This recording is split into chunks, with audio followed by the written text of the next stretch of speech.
Well, for years I had been wanting to write a novel that would encompass much of what I know about the world in a sort of daily and even hourly way, more or less the quotidian rather than something that's exotic.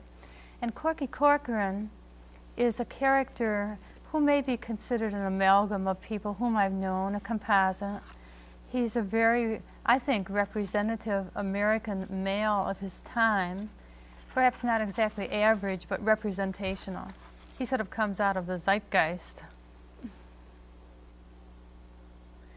No, I don't know anyone personally, but it is based upon an incident in which a man was shot in the back while he was putting a wreath, a Christmas wreath on his front door. And this is an incident that took place some years ago. But I guess I do know, since you asked the question, it made me think, I do know someone who had been a friend of my father's who died fairly young.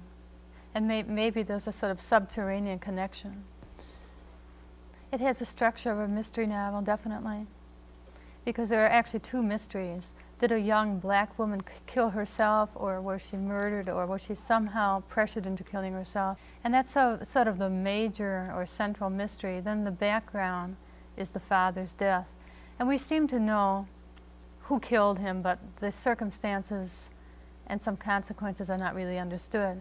I felt that mystery is so much a part of our lives, and we never really know fully what goes on in our own families. There's always some questions that are not answered. People don't talk about certain things in families. So the novel's about that kind of mystery too. Well, in fact, Corky overhears a telephone conversation that sort of tips him off. He's a very possessive male, like many American men, perhaps men throughout history and in all nationalities.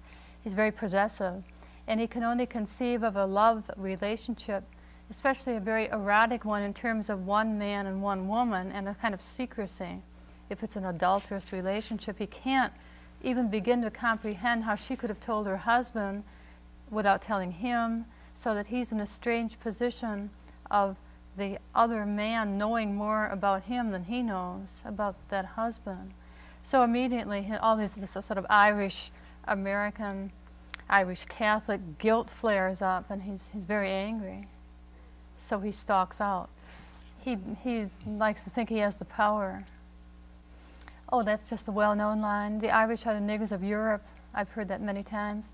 And Corky says it in a sort of flippant way, talking to black people. He wants these black people to like him, so he's saying, you know, I know what it's like. I'm Irish, or I'm from Irish background, and so I know what it's like to be discriminated against.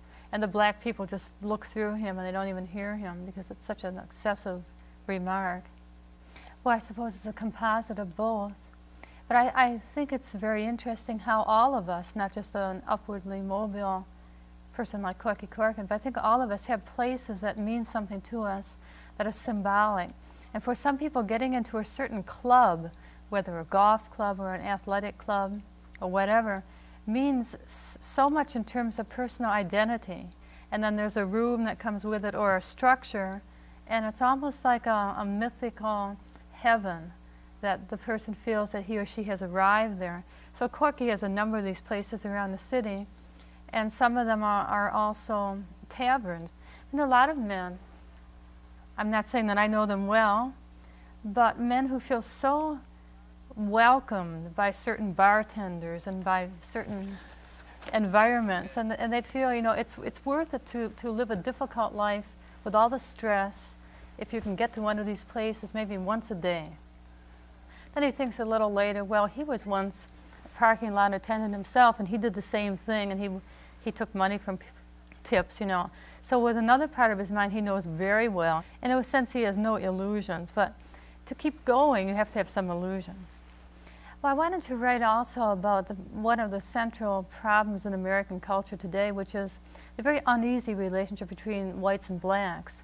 And Corky's stepdaughter, Thalia, is a young woman of about 25 or so, and she comes of a generation that has very different ideas about race, about what you do with your life, about sexuality, about women and men. Very different from an older generation. So Corky is fascinated with his own stepdaughter. She's also very good friends with this young black woman who seems to have committed suicide. So to find out what really happened to Marilee, Corky also has to find out where his stepdaughter is, and she seems to have stolen a gun of his, and he's very concerned with her. But he really does love her he loves everybody, I think, in a kind of helpless way. He's a tough-talking character. He's very vulgar, and he'd like to think of himself as quite sardonic. But basically, he's rather sweet, and he's always willing to forgive people.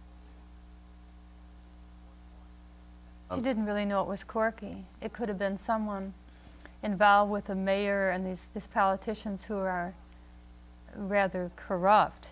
And since the young woman had committed suicide basically because the young woman was involved in a certain corruption, kind of a secret doings, Corky never really finds out what's been going on, but I think the reader can deduce that money has changed hands, and it's just this kind of inherent structure of the quest that from one point of view, it's like a posthumous work, what I lived for, and the main character's already dead, and he's looking back over his whole life and trying to figure it out. And I've often thought that if we could see ourselves from some perspective, some transcendent perspective, and we see the struggle of each day and each hour, what a comic cast it would give to the whole atmosphere. You know, the things that cause such anxiety and even such excitement and hope, hour by hour, seen from some larger perspective, would seem so comic.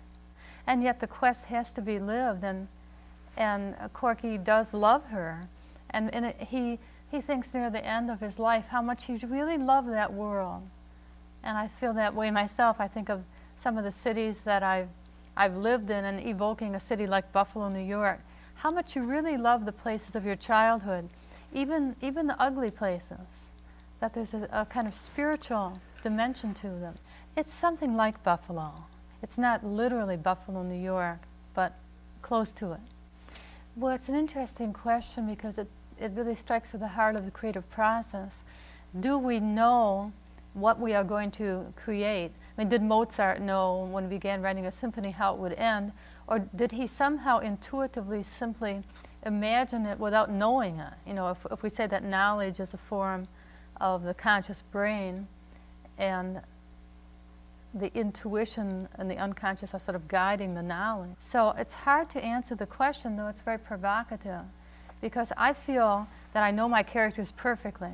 They come out of some nether world, and I usually identify with them, even though this is a male, and he's antithetical to me in many ways. I really identify with him, so I sort of know what he would do in a circumstance, but until he's literally in a certain cocktail lounge or driving his car or having a conversation, I don't know in a minute sense how he will react. Well, the central scene of the novel is really the scene with the mother, and this is a flashback. It takes place when he's only 11 years old, and she takes him on a somewhat dreamlike or nightmarish trip. She says that people are after them, and you don't know if is she paranoid or is there really justification because her husband had been killed. So she takes him away, and it's only about 3 pages long, and they spend the night out on top of a roof, and it's very strange.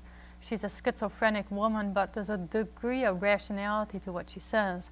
So that to me was the center of the novel. And then that's sort of the buried memory that he has inside him.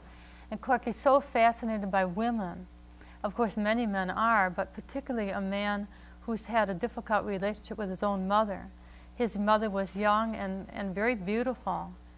I feel that we have a certain romance that is engendered by our earliest memories of our young parents. Not so much our parents as they get older and we get older and we're more mature, but our memories, which are very dreamlike and blurred, of our very young parents, who are attractive and mysterious to us. You can imagine a baby in the cradle looking up and seeing these figures and how like deities they are and how beautiful and how the baby yearns for them. And I think we carry that strange romance with us all through our lives, no matter how old we are. I mean, we're much older than our parents were when they had us. And so Corky's always so fascinated by women, by the feminine, because it's a way of getting back to that mother whom he had lost. Well, I think many of us feel and have felt since the time of Watergate, and perhaps even before, that we just can't believe our leaders. We want to believe them. We see that they're noble in some respects. They seem to have ideals. They may be articulate. And yet when they talk to us, and I don't mean, that they're any particular party. They're Democrats and Republicans and whatever. That they're actually not telling the truth. They can shake our hands, they can look in our eyes like Vic does with his friend Corky, and be lying. And this is the voice of, say, a John Kennedy might say something like that. A Lyndon Johnson would have said that. George Bush would say that. Ronald Reagan. Exactly. Nixon and President Clinton. They all are saying things like that. So part of the novel is just about that frustration. At the same time, a kind of yearning that you want to believe. We always want to believe.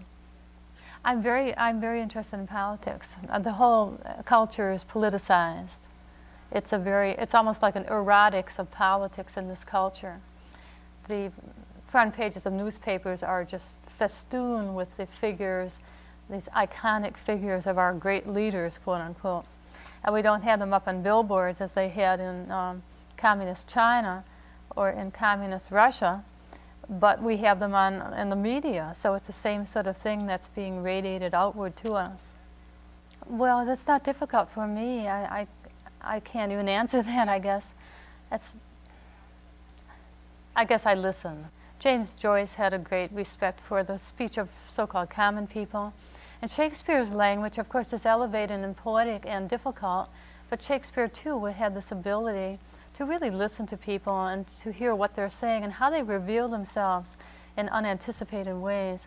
But I love to hear people talk, and I love the cadences of natural speech. It can be very beautiful.